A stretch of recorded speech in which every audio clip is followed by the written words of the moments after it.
السلام علیکم ورحمۃ اللہ وبرکاتہ۔ کیسے ہیں آپ سب؟ اللہ تعالیٰ سے دعا ہے کہ اللہ تعالیٰ آپ سب کو اپنے حفظ و امان میں رکھیں، صحت اور تندرستی کے ساتھ تقوی اور ایمان کی بہترین حالت میں۔ آج الحمدللہ ہم سورہ العادیات سٹارٹ کریں گے۔ اللہ کا نام لے کے سٹارٹ کرتے ہیں۔ سبحان اللہ و بحمدہ، سبحان اللہ العظیم، الصلاة والسلام على أشرف الأنبياء والمرسلين وعلى آله وصحبه أجمعين، أما بعد، فأعوذ بالله من الشيطان الرجيم، بسم الله الرحمن الرحيم۔ رب اشرح لي صدري ويسر لي أمري واحلل عقدة من لساني يفقهوا قولي، ربي زدني علما، اللهم فقهنا في الدين، آمین یا رب العالمین۔ سورہ العادیات، سب سے پہلے بات کرتے ہیں اس کے نام کی۔ تو اس سورہ مبارکہ کا نام اس کی پہلی آیت میں ہی مذکور ہے۔ پہلی آیت میں ہم پڑھتے ہیں والعادیات ضبحا، تو اسی کی بیس پر جو والعادیات یہ آ رہا ہے، اسی کی بیس پر اس سورہ کا نام سورہ العادیات رکھا گیا ہے۔ اس میں 11 آیات ہیں، اور جہاں تک اس کے شان نزول کی بات ہے تو اس کے بارے میں 2 آراء ہیں۔ ایک اسکالرس کا گروپ اس کو مکی سورہ کہتا ہے، اور ایک اسکالرس کا گروپ اس کو مدنی سورت کہتا ہے۔ حضرت عبداللہ بن مسعود، جابر، حسن بصری، اکرمہ اور عطا کہتے ہیں کہ یہ مکی ہے۔ حضرت انس بن مالک اور قتادہ کہتے ہیں کہ مدنی ہے، اور حضرت ابن عباس سے 2 قول منقول ہوئے ہیں۔ ایک میں انہوں نے اس سورت کو مکی کہا ہے، اور دوسرے میں انہوں نے اس سورت کو مدنی سورت کہا ہے۔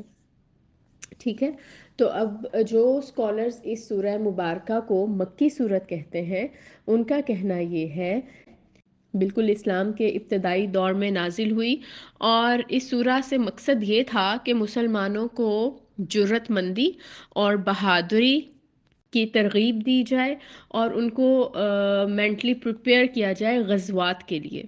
تو یہ ان کی لاجک ہے جو کہتے ہیں کہ یہ مکی صورت ہے۔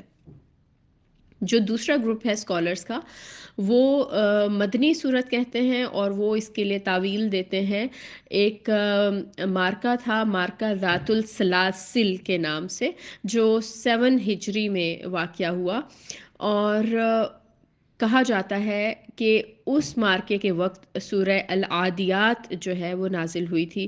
تو جو اسکالرز اس کو مدنی سورہ کہتے ہیں، وہ اس کے نزول کا وقت مارکہ ذات السلاسل کو بناتے ہیں۔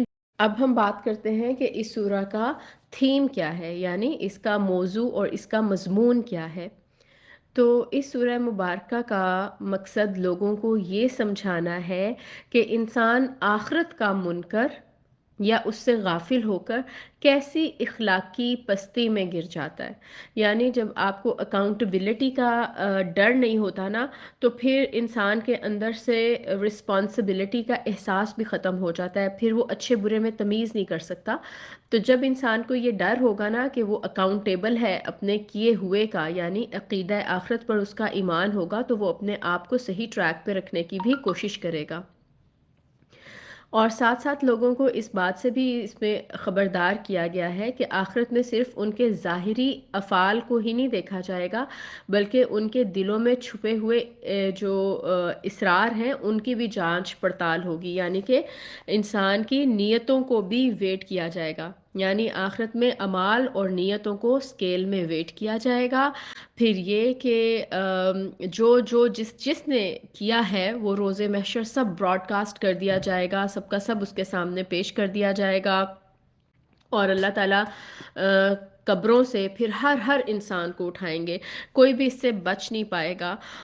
اور اس سورہ مبارکہ میں بتایا گیا کہ اللہ تعالیٰ نے انسان کو جو قوتیں دیں، نعمتیں دیں اس دنیا کی زندگی میں، اس کو وسائل سے نوازا، تو ان سب چیزوں کا انسان غلط استعمال کر رہا ہے، اس کو اکاؤنٹبلٹی کا خوف نہیں ہے، اس احساس سے بے خوف ہو کر وہ اللہ تعالیٰ کی ناشکری کر رہا ہے اور غلط رویے اس کے غلط رویوں کو اڈاپٹ کر رہا ہے، غلط راہوں کو اختیار کر رہا ہے۔ اگر وہ اس وقت کو جانتا ہوتا جب قبروں سے زندہ ہو کر اٹھنا ہے، اور جب وہ سب ارادے اور نیتیں بھانپ لی جائیں گی، اللہ تعالیٰ کے سامنے ہوں گی، تو پھر اس کا کیا حال ہوگا؟ تو یہ چیزیں جو ہیں اس سورہ مبارکہ میں مینشن کی گئیں، اور انسان کو خوف دلایا جا رہا ہے کہ وہ وقت آئے گا جب تمہاری نیتیں، ارادے، تمہارے ایکشن سب اللہ تعالیٰ کے سامنے کھل کر آ جائیں گے۔